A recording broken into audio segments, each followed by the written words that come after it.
रही, लगातार लोगों के बीच रही और वो चुनाव जीती। अरविंद केजरीवाल काशी गए सिर्फ नरेंद्र मोदी को हराने के लिए, इस मकसद से। उसके बाद चुनाव हारने के बाद उन्होंने काशी में कभी भी गए हों उसका कोई चित्र मैंने नहीं देखा। इसी तरह से 2019 के चुनाव में प्रियंका गांधी वाड्रा वहां गई, उन्होंने एक बड़ा रोड शो निकाला और काशी की जनता ने उनको बड़ा प्यार दिया। मुझे उनके रोड शो में याद है कि लोग उनके रोड शो में, प्रियंका गांधी वाड्रा के रोड शो में फूल बरसा रहे थे कि चलो प्रियंका जी आई हैं, प्रियंका जी आई हैं। लेकिन उस चुनाव के बाद प्रियंका गांधी वाड्रा या गांधी परिवार का कोई व्यक्ति काशी पलट के नहीं गया। तो आप सिर्फ चुनावों में अपना लोगों को सिर्फ दिखाने के लिए आप कहीं जाते हैं, वहाँ से संबंध कायम करते हैं, तो जनता वही सब देखती है, समझती है। जबकि नरेंद्र मोदी लगातार वहाँ पर जा रहे हैं, चुनाव जीतने के बाद जा रहे हैं। बड़े सारे प्रधानमंत्री ऐसे हैं जो चुनाव जीत, अब रायबरेली का उदाहरण लीजिए। रायबरेली में सोनिया गांधी लगातार वहाँ से चुनाव जीतती रही हैं, लगातार उनकी गांधी परिवार की जीत रही है। लेकिन पिछली बार जब वो जीती तो उनके बारे में ये कहा जाता है कि उसके बाद वो जो उनकी जीत का जो उनका सर्टिफिकेट था वो लेने तक रायबरेली नहीं गई। तो आप सोचिए कि आप सिर्फ जनता के बीच चुनाव के लिए पहुंचते हैं तो जनता ये बात देखती है। जबकि नरेंद्र मोदी का कनेक्ट है, वो लगातार लोगों के बीच जाते हैं और ये उनकी बड़ी ताकत है। बिल्कुल, ये जो बात जो आप कह रहे हैं अशोक, ये बहुत महत्वपूर्ण है। इसी बात को थोड़ा आगे बढ़ाते हुए विनोद मिश्रा जी हमारे साथ मौजूद हैं।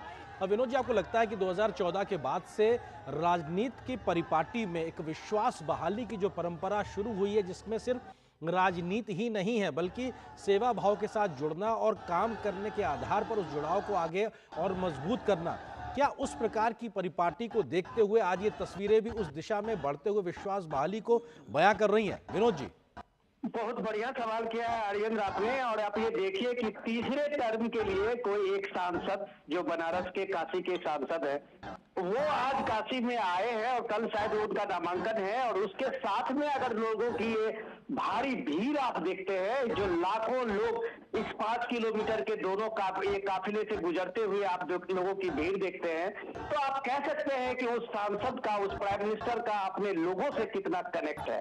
और ये जब आप इस भारत के साथ में अगर आप दुनिया के किसी दूसरे देशों में देखेंगे तो शायद किसी लोकतांत्रिक देश में इस तरह का नजारा आपको शायद नहीं दिखाई देगा। तो ये एक सांसद का एक नेता का अपना व्यक्तित्व होता है, उसका एक लगाव होता है जो अपने क्षेत्र के प्रति, अपने लोगों के प्रति वो किस तरह का एक भाव और किस तरह की अपने संवाद को कायम रखता है। तीसरी बार के लिए मोदी यहाँ उतर रहे हैं, तीसरी बार के लिए कल वो नामांकन दे रहे हैं। लेकिन आप ये जब भीड़ को देखेंगे और उस ललक को देखेंगे तो आप डेफिनेटली इस बात को स्वीकार करेंगे कि लोगों की इस भीड़, लोगों की ये ललक और लोगों की जो ये काफिलों के साथ जो दौड़ते हुए हुजूम देख रहे हैं, तो डेफिनेटली उसने इस बात को माना है कि प्रधानमंत्री मोदी ने इस काशी को संभाला है, यहाँ की विरासत को संभाला है, इस देश को एक काशी के रूप में पुनः प्रतिस्थापित किया है। ये एक बड़ी की बात है। जो हम लोग चर्चा कर रहे थे उस बात को देखिए कि अशोक जी कह रहे थे कितना बदला है ये बनारस और कैसे ही काशी की खूबसूरती लौटी है।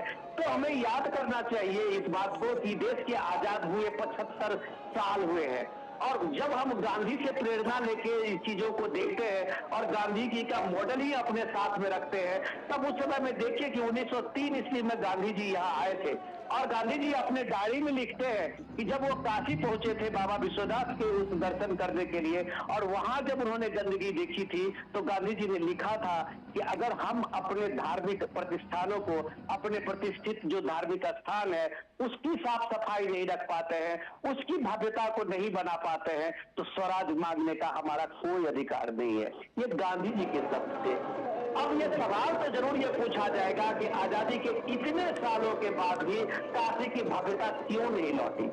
काशी की जो एक सांस्कृतिक राजधानी है इस देश की, उसके सूत्र क्यों नहीं पूरे दुनिया में और पूरे देश में बने कि काशी ही इस देश की एक मूल पहचान है। जो एक सांस्कृतिक राजधानी मैं इसलिए कहता हूँ कि उत्तर भारत के जितने भी लोग काशी जाते होंगे उससे कहीं ज्यादा दक्षिण भारत का काशी के प्रति एक आकर्षण है, पूरब के भारत के काशी के प्रति एक आकर्षण है। इसीलिए काशी को जब आप देखते हैं तो काशी एक शहर नहीं है, काशी एक भौगोलिक, जो आप भारत के इस पे देखें तो पूर्वांचल का एक हिस्सा नहीं है, काशी कन्याकुमारी का भी उतना ही है, काशी तमिलनाडु के उस दूर दराज गांवों का भी उतना है जितना मणिपुर के लोगों का है, जितना बिहार के लोगों का है। तो वो एक तरह से कॉस्मोपॉलिटन है कल्चरल में, अगर आप इसको देखें तो इस तरह के सांस्कृतिक केंद्र जो भारत का है, इस विभूति केंद्र को जब काशी विश्वनाथ में जो कहा जाता है कि बाबा विश्वनाथ इसके राजा है, तो उसको क्यों अनदेखी हुई थी, यह सवाल तो लोगों के मन में है।